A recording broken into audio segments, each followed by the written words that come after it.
Thank you to everybody for joining us on Friday afternoon.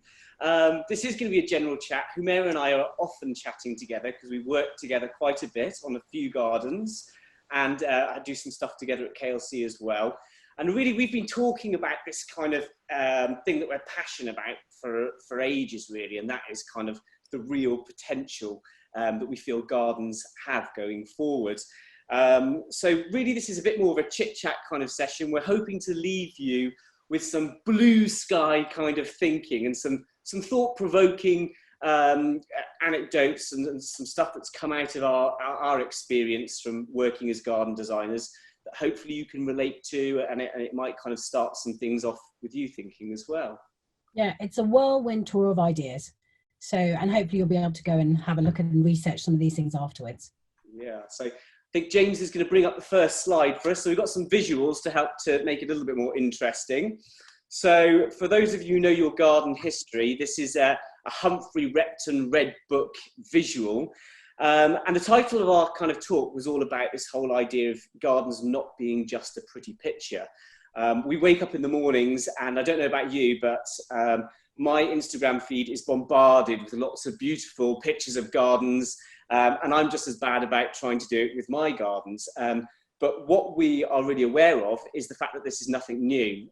For centuries, gardens have mainly been about the aesthetic of the garden and creating something which is all about wow. So obviously Humphrey Repton here with his Red Book visuals was all about showing the before and after, which we still do today, and creating landscapes for people that would really impress. It was all about kind of creating that visual.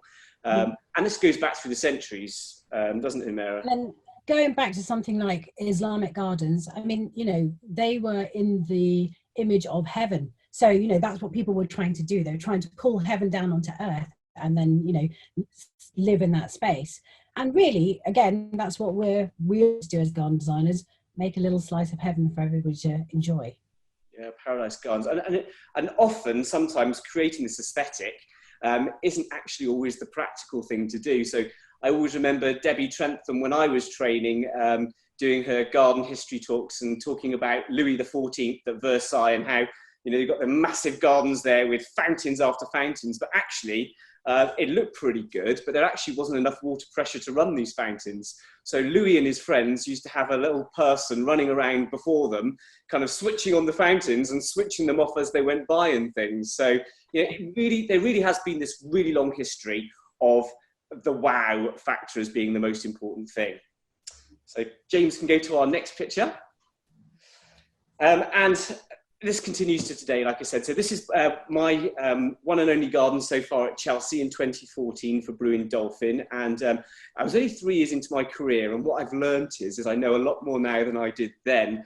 I very much designed this garden as a garden to be within. And I really feel like it felt like a really great space to be within. But what I realised was that actually I hadn't done what Chelsea Gardens were all about, which was creating the money shot. You know, about creating this beautiful aesthetic visual from the outside that would go on Instagram and go everywhere. And I hadn't allowed enough views into the garden. So, you know, we are still bombarded with this kind of way of promoting gardens as being the big picture, you know, the pretty picture of a garden. Yeah. I mean, what a beautiful picture that is, though, Matt. We managed to sneak a little view in there through the trees somehow. But I think generally, if you think about Chelsea Gardens on Main Avenue, you usually have this, you know, you have a really good view of the whole garden. And in reality, you know, a real garden space, you don't really have that, the whole garden on view all at once. You have lots of different kind of spaces, don't you? Absolutely. And if we go to the next slide, James, we're going back to the importance of gardens and really peak Instagram. This is a program that I worked on last year called The Big Flower Fight. Some of you may have watched it. And it came about, and when I was first pitched the idea, I was thinking, oh, contestants are going to make amazing big sculptures made of plants. Sounds like a nice idea. Not really sure. But it came out, and it just happened to be during the COVID lockdown in May this year. So for me, it felt like this was an amazing mix of art and sculpture and horticulture. And actually at the time that it came out, it was the perfect time because people really wanted to have that little bit of fun, a little bit of art, a little bit of sculpture, and also be outside in their green spaces or looking at their windowsills or whatever it was that they had. So, and once we had done this, I was thinking, what else can we add? What else can we bring? And going back to the title of this talk, which is, gardens are more than just a pretty face. This is definitely peak Instagram, but how can we add more to our spaces and how we design them?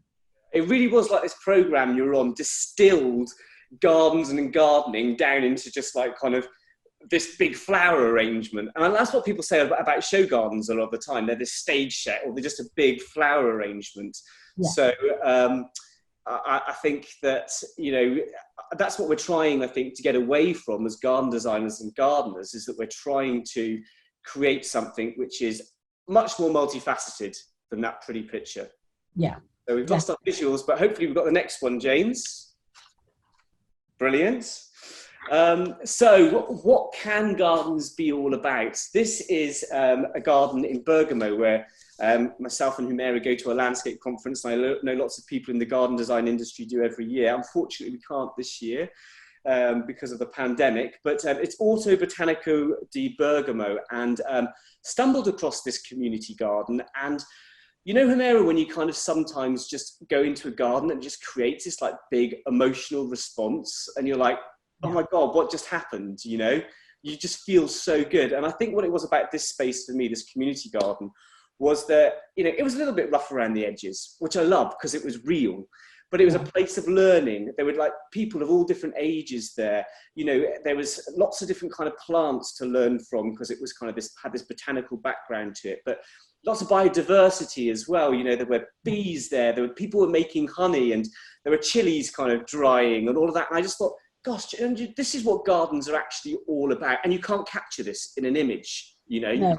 You can't capture it. It's that emotional response, and that's what we're always looking for when we design a space.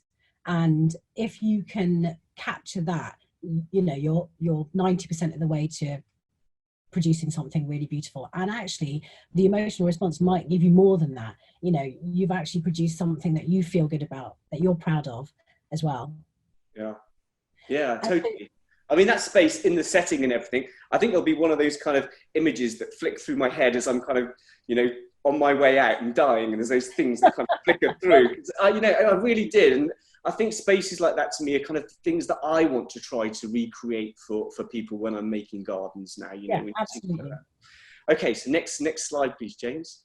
So you thinking about all those things that we said, emotional responses and designing gardens. I mean, one of the things that we do, is that you have clients, and clients have a brief and they want to tell you, exactly what they want when they have their gardens designed. So this is a garden I designed a few years ago, and the clients wanted rooms, they wanted spaces that they could use. It was all a big lawn basically from top to bottom of the garden, and so they wanted to have somewhere they could entertain, somewhere they could eat, somewhere they could party, somewhere they could do some sporting activities. So we went through piece by piece and I helped them create those spaces. But what I also wanted to add was my own, what was I going to bring to this project? So I took everything that they said and took it on board, but I also wanted to make it a more holistic space. So I thought about planting, about other things, about the materials that we were going to use. So hopefully it was a space that was really great for the clients to use, and also a great space for the environment and pollinators and other everything else as well. Yeah, and I think that's just so important, in that as designers sometimes, we love the creative, the arty side, and we're very inspired by gardens, show gardens and that kind of thing, but we have to realize that gardens need to work really, really hard, whether that be a private residential garden or whether it be, a public space. They are for people, and we really need to get all of those functional requirements in those gardens so that people will use them, they will take ownership of the space, they will maintain them, they will look after them. And then I really believe that kind of a lot of those other great kind of benefits to do with wildlife and biodiversity and everything will all follow. But you know, we can't like kind of take people out of it, and what gardens also need to do, which is this idea of being an extension of the home and a really usable space. Absolutely. And we've seen that more and more, you know, over the last few years. People really want to have these outside spaces that they can use. Yeah. And going back to COVID, we know how much we all used our spaces at that point. You know, I mean, I've said it so many times, I just feel so lucky and blessed to have a garden. And I've heard so many other people say, you know, imagine city dwellers that, you know, have a family and don't have outdoor space, you know, a garden and things. This whole pandemic period must have been so much more difficult. So, which is why it's so important that for us to invest in public spaces as well, and gardens and community gardens, so there is access for everybody to, you know, outdoor space. Mm-hmm. We're going off topic a little bit, but anyway. We'll go back to the next slide. It's fine, we're on topic, we're on topic. Next slide, please, James. So this is my first ever show garden in 2012, called Light at the End of the Tunnel. And really, some of you may know that the reason I got into garden design was a life-changing experience. I was unfortunately caught up in the London bombings, where I was seriously injured. And really, from a personal point of view, gardens and gardening were my kind of real healing, cathartic kind of space where I kind of really got myself together again, where I healed physically, but I also thought about what I wanted to do with the future, and actually it led me to designing gardens. And this garden a few years later in 2012 was supposed to be all about my experience of recovery from an event. And I thought, oh, it's all about me.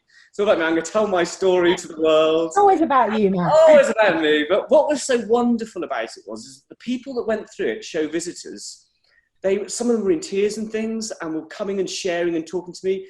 And it was all about their own experiences. They might have been bereaved, or they might have they might have been involved in a terrible accident themselves, or be recovering from cancer, or whatever it was. But that whole journey of kind of recovery told through the story of a garden, it just really told me, oh my gosh, this is what I want gardens to do. I want them to be a reflection of people, but I want them to have this emotional response that we've been talking about. So they're much more than just being a kind of stagnant image, you know? Absolutely. I mean, this garden was so approachable. And when you went to it, you immediately understood what it was trying to say.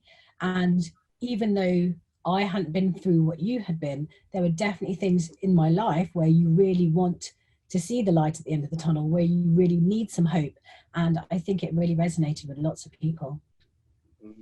Yeah. And you were there with me, wasn't it? Yes. I was always there with you. Next slide, please, James. Thanks, James. So then from that, we can talk about therapeutic gardens. And so, you know, the importance of gardens to all of us, you know, as regular everyday people who use spaces is high up there. But if there are particular issues, say if you had clients who had dementia, or if you're working in a hospital, or if it was a garden attached to, say, a cancer centre, then, you know, those are the other reasons that you would make a therapeutic or sensory garden. But the thing about those gardens is you do really have to understand your clients, and you have to work out exactly what they need. We always want to make a beautiful space. And actually, we were listening to I was chatting to a lady from the Maggie's Gardens, which is cancer unit. And she was saying that as well as all the spaces that they need to have for the patients who come in, so quiet spaces for them to, you know, maybe sit and contemplate what's going on in their life, whatever they have to do. They also like to have bigger open spaces where people could come and sit and enjoy the space, and maybe even have doctors and nurses coming in, or families or children. As well as everybody's going through that experience, you know, and everybody needs a respite and a space away from it. Absolutely. So they're a great example of, you know, how gardens can have this real healing and sensory experience. But I mean, the other thing we've really been finding recently is there's been a lot of talk about prescribing horticulture and you know, this green kind of social prescriptions to help people with mental health, with depression and anxiety. You know, it's been proven that just by spending 2 hours a week in the garden, it has a real huge benefit on people's well-being. Yeah. So, and actually, we know that there is an actual bacteria in the soil that when you touch releases serotonin in your brain. and that's been scientifically proven. So, you know, if you go to the next slide, James, you'll see that, you know, being part of that and having your hands in the soil and touching the earth really makes a very big difference. Yeah, I mean, what I love with this, about this image that I just snatched off the internet, I mean, it's a little bit cliched and things, but, you know, I do think we do live in a bit of a very individualistic world right now. And I think whether it be on the family level or whether it be on the community level, I think we need to look for opportunities to kind of get people to engage and to interact and to communicate, and particularly across generations as well, you know. And I think that gardens and gardening can really do that, and, you know, selling that as being kind of a tool. Hey, we're going to give you a garden here, Mr. Client, which actually is going to make your family life a hell of a lot better and make those kids of yours behave, you know, better and communicate with you. Well, maybe if they engage. You know about this more than I do, not having kids, but you're 3 boys. Come on. Yeah, I mean, they because I built it around them, I think. Yeah. So, I mean, but thinking about this and moving to the next slide, if we think about what people are looking for at the moment, so in wider society, people are thinking about yoga and meditation and mindfulness and all of those things that we look at. Maybe on apps, we try and download things and work out how to do things and watch things on YouTube. But this is one of my neighbors who's also a yoga teacher, and you can see she's very flexible, but this is the kind of thing that I was doing and she was doing over the last few months because we couldn't get out as much or we didn't have as much time. But actually I realized that it was a fantastic way to use my space, and I really wanted to go outside into the garden and do yoga, and I sometimes do Zumba, but you know, this is much nicer to look at in a picture. Totally. One of the benefits of the whole pandemic for me has been that I haven't had to go to the gym anymore and feel bad about not going to the gym. I just haven't been allowed to go. But I've actually been doing... It's a win-win situation. You save money. Exactly, win-win-win-win. But I've been doing a bit of yoga as well, bought some yoga mats. It took me about 2 weeks for me to get them out of the packaging. But doing yoga with Adrienne, I think her name is, and stuff. And I think, but what I loved about it was actually doing that yoga outside. With, you know, the lights and the birds tweeting. I think doing any form of activity outside, you know, physical activity is just so much more rewarding, I think. And and so moving on to the next slide, as designers, I'm being asked much more by clients to give them outside spaces where they can either do things like mindfulness or yoga, or actually do some kind of sport, or in this case, a swimming pool. And this swimming pool, I mean, it does sound very decadent, and I'm very lucky to have clients who can, you know, have these kinds of things, but they wanted to swim every single day of the year. So, you know, we came up with this solution of, you know, a very low chlorine swimming pool, which is, you know, really good, as good as it can be for the environment. And then lots of other clients of mine have been asking for things like cricket nets, and which we also add golf nets into, where children or adults can play, and trampolines. So people are really thinking about how to utilize their outside space to the best abilities, and so that people actually use them all the time, all year round. They are an outdoor exercise opportunity, aren't they, really? Yeah. Exactly. And so putting in things like this, I mean, it's really nice to have a trampoline or a swimming pool or this or that.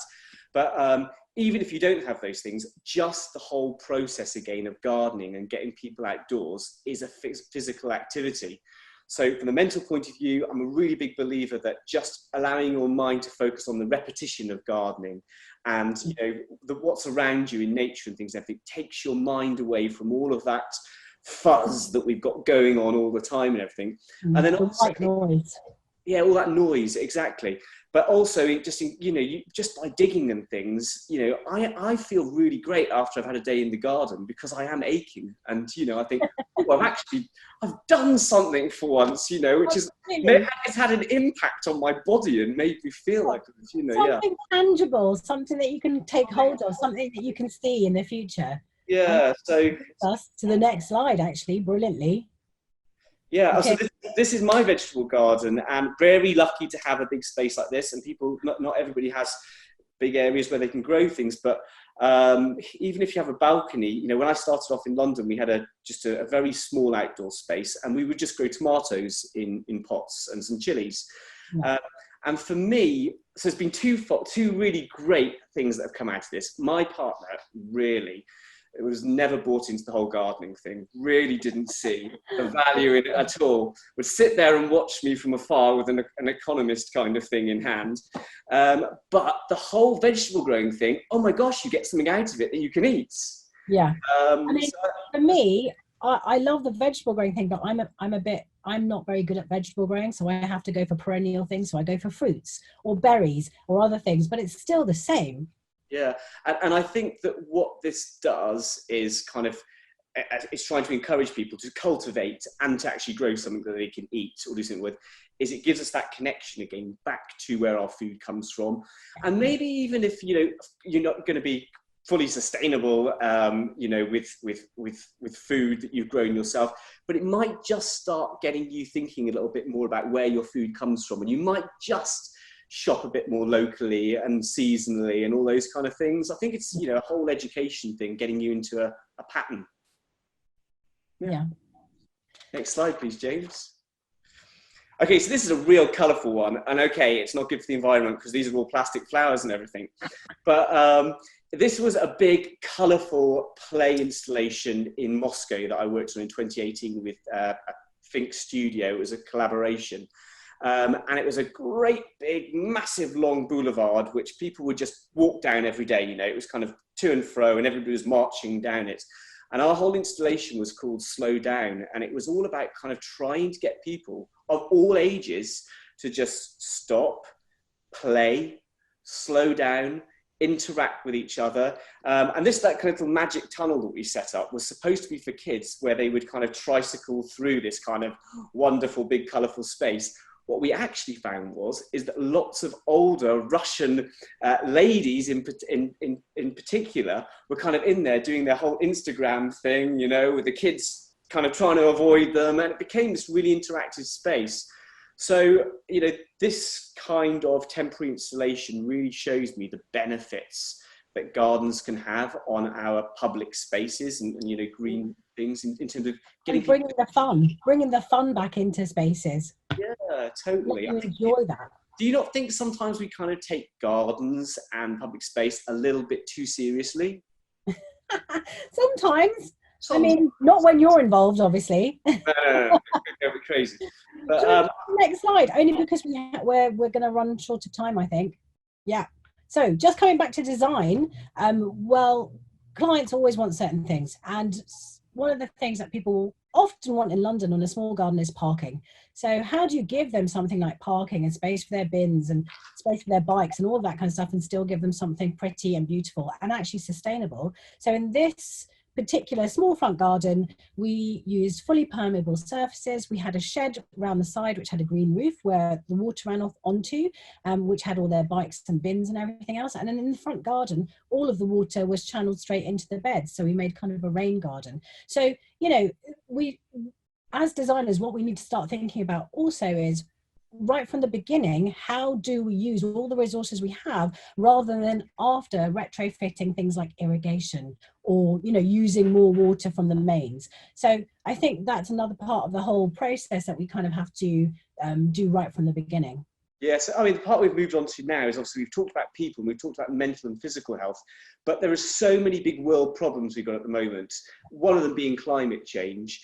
And there's so many things that we know gardens can do in order to play their part in helping to tackle some of these things. So yeah, exactly. This Greening Great Britain kind of campaign that the RHS had, and people need parking, but let's try to do it in a much more intelligent way, hey, that kind of helps the environment, helps mitigate flooding and all of those kind of things that are symptoms of climate change. Next slide, please, James. I remember Andy Sturgeon once saying on a talk, that if you're going to do one thing in your garden, plant a tree and everything. And I'm just such a big tree planter now. And we know the big effect, the big impact that planting trees can have on climate change. So I think planting trees to absorb CO2 and to really benefit the environment is so important. This is a show garden I did last year with Humira, who did the planting with me for Smart Meter, who were trying to sell a Smart Meter initiative, which was to help the environment. They were really not getting buy-in, and we actually had to use gardens and trees as an analogy to get people to understand the benefit of this product. So without a doubt, you know, we know that gardens can have a big part to play in solving climate change. Next slide, please, James. Planting. Planting is really important. I know lots of people who go to a garden centre and buy something because it looks nice, put it in their garden, and then it dies. So the most important thing about planting is you have to know what is the right plant, and you have to put it in the right place. And if you do that, you should be really happy with the results. And also the bigger picture on this is, what have we done with the climate? What is going to change? How do we look forward to all those things? And there's lots of studies, and I think this is another one of those sort of high level comments that we're going to have to say that, you know, if you're doing planting design, you really have to know your space and what it's going to be like over the next few years so that you can plant accordingly and successfully. I use my own garden now as like a little bit of a laboratory, and I'm developing this palette of plants, which I call my tough, hard-working plants.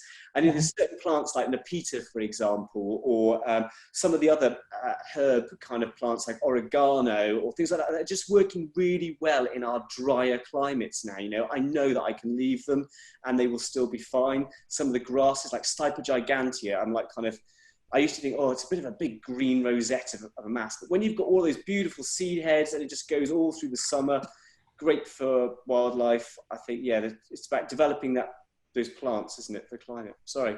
James, next please.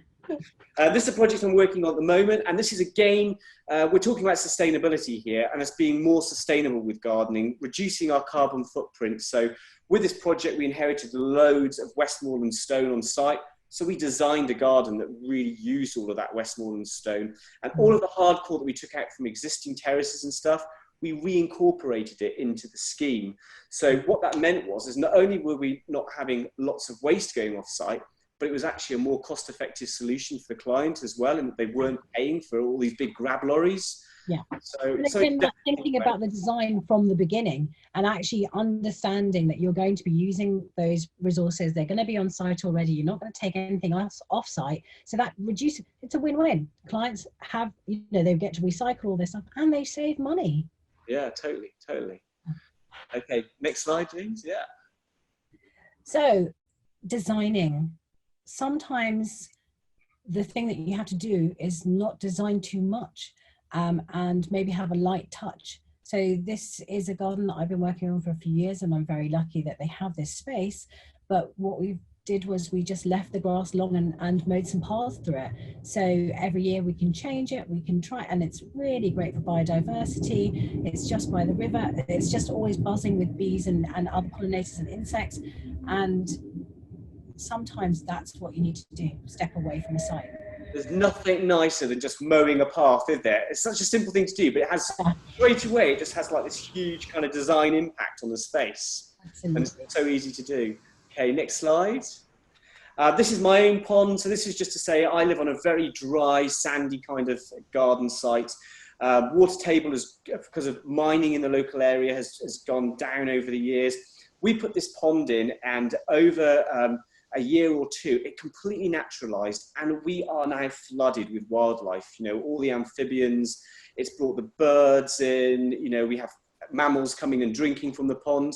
And so I think, you know, just putting water in the garden is a great way of us kind of, you know, bringing biodiversity basically to a garden space. Yeah, absolutely. Next. Just a very quick comment about this is a client that I worked for last year, and they wanted a pretty garden, and I wanted to give them that, but also something that had something for the pollinators every single month of the year. And so you can still have your Instagram shot, but it's giving a lot more, the layers of planting. Yeah, I mean, I think that's what it is. I think sometimes we have to kind of meet our clients halfway. And if they're a very neat, tidy client, what you've managed to do there is you've given them structure and an all year round backbone, but you've given them this froth of all this planting, which is great for, you know, wildlife as well. So tick, tick. Tick, tick, win, win. We're going to say it. Win. Yeah, this, we're coming to the end of our talk, but this is one that I wanted to drop in because it was one of my first ever projects that I did.